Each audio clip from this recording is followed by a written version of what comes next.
നമസ്കാരം കൂട്ടുകാരെ. ഇന്നലെ നടന്ന തിരുവനന്തപുരം LDC പരീക്ഷയുടെ ഒരു അവലോകന വീഡിയോ ആണിത്. അപ്പോൾ ഈ വീഡിയോയിൽ നമ്മൾ ആ പരീക്ഷയ്ക്ക് ചോദിച്ച ചോദ്യങ്ങളുടെ നിലവാരവും ആ പരീക്ഷയിൽ നിന്ന് ഒരു എക്സ്പെക്റ്റ് ചെയ്യുന്ന ഒരു കട്ട് ഓഫ് എത്രയായിരിക്കും എന്നൊക്കെയാണ് ഡിസ്കസ് ചെയ്യാൻ വേണ്ടി പോകുന്നത്. അപ്പോൾ നിങ്ങൾ ഈ വീഡിയോ പൂർണ്ണമായിട്ട് തന്നെ കാണാൻ വേണ്ടി ശ്രമിക്കുക.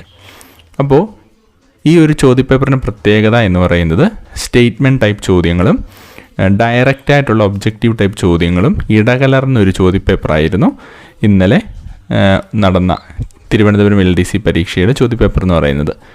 അതിലെ സ്റ്റേറ്റ്മെൻറ്റ് ചോദ്യങ്ങൾ കുറേ എണ്ണം വളരെ സിമ്പിളായിട്ട് ഉത്തരത്തിലേക്ക് എത്താൻ സാധിക്കുന്നവയായിരുന്നു.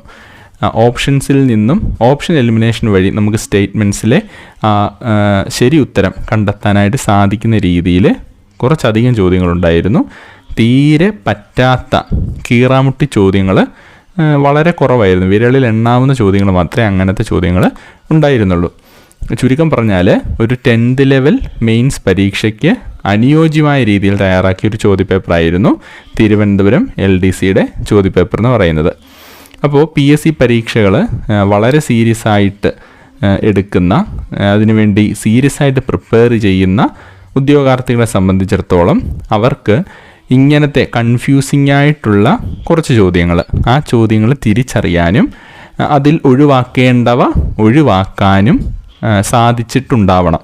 അങ്ങനെ കൃത്യമായി ചോദ്യങ്ങൾ മനസ്സിലാക്കി അതെനിക്ക് തെറ്റാൻ സാധ്യതയുണ്ട് എന്ന് തിരിച്ചറിഞ്ഞിട്ട് അത് ഒഴിവാക്കിപ്പോയി നെഗറ്റീവുകൾ കഴിവതും ഒഴിവാക്കിയ ആളുകളെ സംബന്ധിച്ചിടത്തോളം അവരായിരിക്കും ഈ പരീക്ഷയിൽ ഉന്നതമായ വിജയം നേടാൻ വേണ്ടി പോകുന്നത്.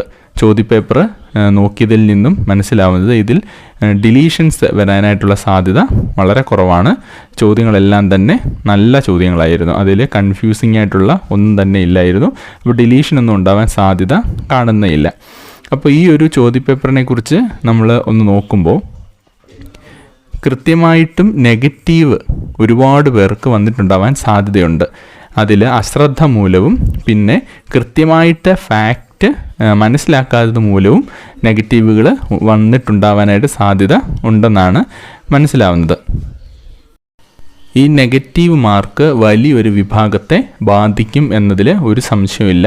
പ്രാഥമികമായി ഇതിനെക്കുറിച്ച് ഒന്ന് പഠിച്ചപ്പോൾ കുറച്ച് ആളുകളുമായിട്ട് ഡിസ്കസ് ചെയ്തപ്പോൾ മനസ്സിലായത് നെഗറ്റീവ് അത്യാവശ്യം നല്ല രീതിയിൽ വീണിട്ടുണ്ട് എന്നുള്ളതാണ്. അപ്പം നെഗറ്റീവ് ഒഴിവായി വന്നിട്ടുള്ളവർ രക്ഷപ്പെടുമെന്ന് തന്നെയാണ് മനസ്സിലാവുന്നത്. അപ്പോൾ ഈ ഒരു ചോദ്യപേപ്പറിൽ വളരെ എളുപ്പം ശരിയാക്കാമായിരുന്ന കുറേ ചോദ്യങ്ങളുണ്ടായിരുന്നു. ആ ചോദ്യങ്ങൾ പോലും പലർക്കും തെറ്റിപ്പോയിട്ടുണ്ട്. അത് ആ സ്റ്റേറ്റ്മെൻറ്റ് കൃത്യമായിട്ട് വായിക്കാത്തത് മൂലം അപ്പോഴുണ്ടായൊരു വെപ്രാളം മൂലമൊക്കെ കുറേ പേര് തെറ്റായിട്ട് ഉത്തരം മാർക്ക് ചെയ്ത് അങ്ങനെ ലഭിക്കേണ്ടിയിരുന്ന മാർക്ക് നഷ്ടമാക്കിയ ധാരാളം പേരുണ്ട്. അപ്പോൾ ആപ്ലിക്കേഷൻ ലെവൽ ചോദ്യങ്ങൾ ചിലതൊക്കെ ചോദിച്ചു. ഉദാഹരണത്തിന് നമ്മൾ പറഞ്ഞാൽ ആ സ്ഥിതികോർജ്ജം കണ്ടുപിടിക്കാനായിട്ട് ചോദിച്ച ചോദ്യം കൃത്യമായിട്ടും അതിനകത്ത് വാല്യൂസ് എല്ലാം തന്നെ തന്നിട്ടുണ്ടായിരുന്നു. മാസ് തന്നിട്ടുണ്ടായിരുന്നു. അതുപോലെ തന്നെ ആക്സിലറേഷൻ ഡ്യൂ ടു ഗ്രാവിറ്റി അത് 9.8 ആണ്. പക്ഷേ ആ ചോദ്യപേപ്പറിൽ കൃത്യമായി തന്നിട്ടുണ്ട് G = 10 എന്നെടുക്കണമെന്നത്. അവിടെ റൗണ്ട് ചെയ്ത് കൃത്യമായ ഒരു ഉത്തരം ലഭിക്കുന്നതിന് വേണ്ടിയിട്ട് അവരങ്ങനെ ചെയ്തിട്ടുണ്ടായിരുന്നു. പിന്നെ അതുപോലെ തന്നെ ഹൈറ്റും തന്നിട്ടുണ്ട് കൃത്യം. അപ്പോൾ P = mgh എന്ന ആ ഒരു ഇക്വേഷനിൽ ഡയറക്റ്റായിട്ട് ആ വാല്യൂ ഇട്ട് കൊടുക്കേണ്ട കാര്യം മാത്രമേ ഉണ്ടായുള്ളൂ. അത് എന്നാൽ കൃത്യമായും ആ ഒരു പൊട്ടൻഷ്യൽ എനർജിയുടെ ഇക്വേഷൻ പഠിച്ച ഒരു ഉദ്യോഗാർത്ഥിക്ക് മാത്രമേ അത് കിട്ടിയിട്ടുണ്ടാവുള്ളൂ. അല്ലാതെ അതിൻ്റെ തിയറി മാത്രം പഠിച്ചു പോയ ഒരാളിനെ സംബന്ധിച്ചിടത്തോളം അയാൾക്ക് അത് കിട്ടിയിട്ടുണ്ടാവാനുള്ള സാധ്യത ഇല്ല എന്നുള്ളതാണ് സത്യം. വളരെ എളുപ്പമായിട്ട് വാല്യൂസ് അങ്ങോട്ട് അതിലേക്ക് ഇട്ട് കൊടുത്താൽ തന്നെ ഉത്തരം കിട്ടുന്ന ഒരു ചോദ്യമായിരുന്നു. പക്ഷേ കുറേ സംസാരിച്ചതിൽ കൂടുതൽ പേര് സ്കിപ്പ് ചെയ്തു പോയി എന്നാണ് മനസ്സിലായിട്ടുള്ളത്. പിന്നെ പ്രധാനപ്പെട്ട കുറച്ച് ചോദ്യങ്ങളും കൂടി ഉണ്ടായിരുന്നു. നെഗറ്റീവിലേക്ക് ആളുകളെ തള്ളിയിട്ട ചില ചോദ്യങ്ങളാണ് ഞാൻ ഈ പറയുന്നത്. അതിൽ ഒരു പ്രധാനപ്പെട്ട ഒരു ചോദ്യമാണ് വളർച്ചാ ഹോർമോണായ സൊമാറ്റോട്രോപ്പിൻ്റെ അമിതോൽപാദനം മൂലം മുതിർന്നവരിൽ ഉണ്ടാകുന്ന അവസ്ഥ. ഈ ഒരു ചോദ്യത്തിൽ ആ മുതിർന്നവരിൽ എന്ന ഭാഗം ശ്രദ്ധിക്കാതെ കുറേ ഉദ്യോഗാർത്ഥികൾ നേരെ ഭീമാകാരത്വം എന്ന ഓപ്ഷനിലേക്ക് പോയിട്ടുണ്ട്. ആ ഓപ്ഷൻ അങ്ങോട്ട് നോക്കി ഭീമാകാരത്വം കണ്ടപാടെ വെപ്രാളത്തിൽ ആ ഒരു എക്സൈറ്റ്മെൻറ്റിൽ നേരെ അത് പോയി മാർക്ക് ചെയ്ത ആളുകൾ കുറേ പേരുണ്ട്. ആ മുതിർന്നവരിൽ എന്ന വാക്ക് അവിടെ കൃത്യമായിട്ടും ശ്രദ്ധിക്കണമായിരുന്നു. അതിൻ്റെ ഉത്തരം അക്രോമെഗലിയാണ്. കൃത്യമായിട്ടും അത് മനസ്സിലാക്കി പഠിച്ച ഒരാൾക്ക് മാത്രമേ അത് കിട്ടിയിട്ടുണ്ടാവുള്ളൂ. ബാക്കിയുള്ളവരൊക്കെ ആ ഒരു എക്സൈറ്റ്മെൻറ്റ് കാരണം എനിക്കൊരു ഉത്തരം ശരിയാവുന്നു എന്ന് വിചാരിച്ചിട്ട് നേരെ ബി ഓപ്ഷൻ ഭീമാകാരത്വത്തിലേക്ക് പോയവർ കുറേ പേരുണ്ടെന്നാണ് മനസ്സിലാവുന്നത്. അതുപോലെ തന്നെ മുൻവർഷങ്ങളിൽ എന്ന് പറയാതെ മുൻ പരീക്ഷകളിൽ ഈ ഇടയ്ക്ക് തന്നെ നടന്ന പരീക്ഷകളിലും ചോദിച്ച കുറേ ചോദ്യങ്ങൾ ആവർത്തിച്ച് വീണ്ടും ഈ പരീക്ഷയിൽ ചോദിച്ചിട്ടുണ്ട്. ഉദാഹരണമായിട്ട് പറഞ്ഞാൽ കേരള ഹൈക്കോടതിയുടെ നിലവിലെ ചീഫ് ജസ്റ്റിസ് ആരാണെന്ന് ചോദിച്ചു. അതുപോലെ തന്നെ 2023 റിപ്പബ്ലിക് ദിനത്തിൻ്റെ മുഖ്യാതിഥി ആരായിരുന്നു, അദ്ദേഹത്തിൻ്റെ രാജ്യം ഏതായിരുന്നു എന്നാണ് ചോദിച്ചത്. അതും ഇതിനു മുമ്പ് ചോദിച്ചിട്ടുള്ള ചോദ്യമാണ്. അതുപോലെ തന്നെ കൊല്ലം കോട്ടപ്പുറം നാഷണൽ വാട്ടർവേ, അത് സ്ഥിരമായിട്ട് ചോദിക്കുന്ന ചോദ്യമാണ്. കുറേ വർഷങ്ങളായിട്ട് ചോദിച്ചുകൊണ്ടേയിരിക്കുന്ന ചോദ്യമാണ്. അത് വീണ്ടും ആവർത്തിച്ചു. കറണ്ട് അഫയേഴ്സിനെ സംബന്ധിച്ച് പറയുവാണെങ്കിൽ ഒരുപാട് പാടുള്ള കാര്യങ്ങളൊന്നും കറണ്ട് അഫയേഴ്സിൽ ചോദിച്ചില്ല. അത്യാവശ്യം നമുക്ക് ഒരു തുടക്കക്കാരൻ കറണ്ട് അഫയേഴ്സ് പഠിച്ചാൽ അവർക്ക് പോലും കിട്ടുന്ന ആ ഒരു ലെവലിൽ അത്ര ഡീപ്പായിട്ട് കറണ്ട് അഫയേഴ്സിലേക്ക് ഒന്നും പോയിട്ടില്ല. എല്ലാം ബേസിക് ആയിട്ടുള്ള കാര്യങ്ങളാണ് ചോദിച്ചത്. അങ്ങനെ GKയും കറണ്ട് അഫയേഴ്സും കൂടെ മൊത്തം 70 മാർക്കിന് ചോദ്യങ്ങൾ ചോദിച്ചപ്പോൾ അതിൽ നിന്നും ഈസി ആയിട്ട് ഒരു 35-40 മാർക്കൊക്കെ അത്യാവശ്യം പ്രിപ്പയർ ചെയ്ത ഒരാൾക്ക് സ്കോർ ചെയ്യാൻ പറ്റുന്ന വിധത്തിലുള്ള ചോദ്യങ്ങളാണ് ചോദിച്ചിരുന്നത്.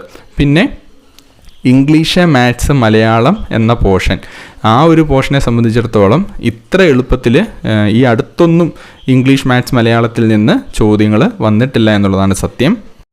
30 മാർക്കിൽ ഒരു 20-25 മാർക്കൊക്കെ ഈസി ആയിട്ട് നേടാനായിട്ട് പറ്റുമായിരുന്നു. ഒരു അത്യാവശ്യം പ്രിപ്പയർ ചെയ്തൊരു ഉദ്യോഗാർത്ഥിക്ക് 30-ൽ ഒരു 20-25 മാർക്കൊന്നും സ്കോർ ചെയ്യാനായിട്ട് വലിയ ബുദ്ധിമുട്ടുണ്ടായിരുന്ന ചോദ്യങ്ങളായിരുന്നില്ല ഈ പരീക്ഷയിൽ ചോദിച്ചത്. അപ്പോൾ അങ്ങനെ മൊത്തത്തിൽ നമ്മളൊന്ന് അവലോകനം ചെയ്താൽ GKയും കറണ്ട് അഫയേഴ്സും ചോദ്യങ്ങളെക്കുറിച്ച് പറഞ്ഞാൽ ഒരു മോഡറേറ്റ് ലെവലിലുള്ള ചോദ്യങ്ങളാണ് വന്നിരുന്നത്.